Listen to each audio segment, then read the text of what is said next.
Good day, sir. This is my video representing. Effective resource management can be achieved by carefully planning and allocating resources to minimize their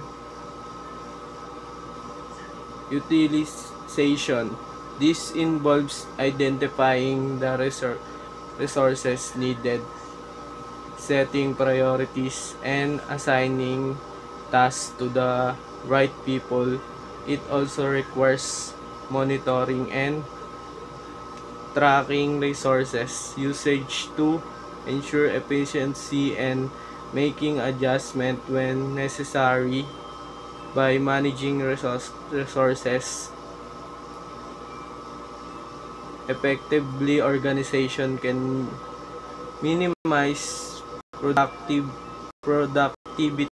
minimize waste, and achieve goals more effectively. Number 2, group decision making is the process of making collective decision within a group or team.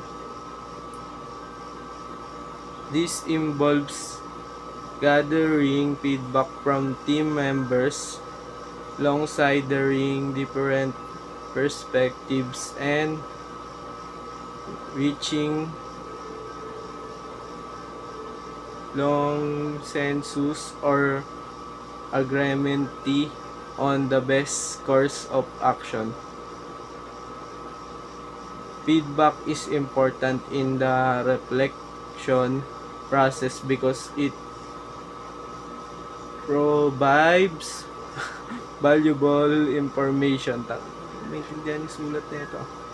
And perspective that helps individual and group learn and improve. Feedback allows individuals to understand the impact of their actions and behaviors on others and provide opportunities for inspection and growth.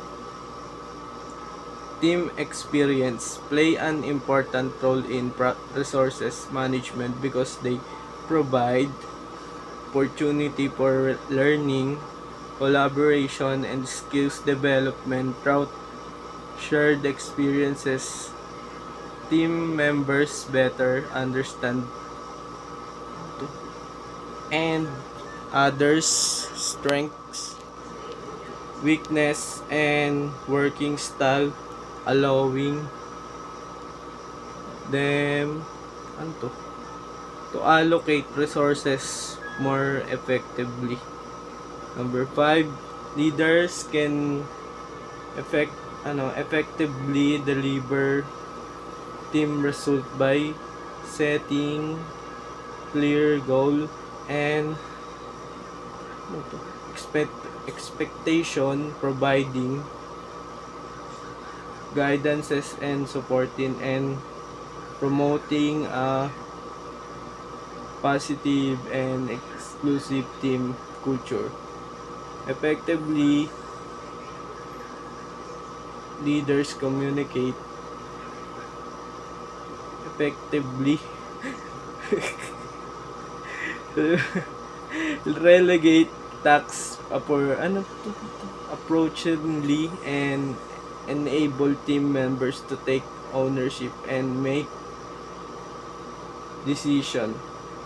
Effective leadership and teamwork can best be achieved on the board by establishing clear rules and responsibilities, promoting open communication and collaboration, and 2, for steering a culture of trust and respect. Group dynamics. Number 7, group dynamics refers to the interaction and relationship between group members and how they influence group performance. This includes elements such as communication, trust, engagement, and conflict resolution with the team dynamics are important because they impact team performance, productivity, and satisfaction. Thank you, sir.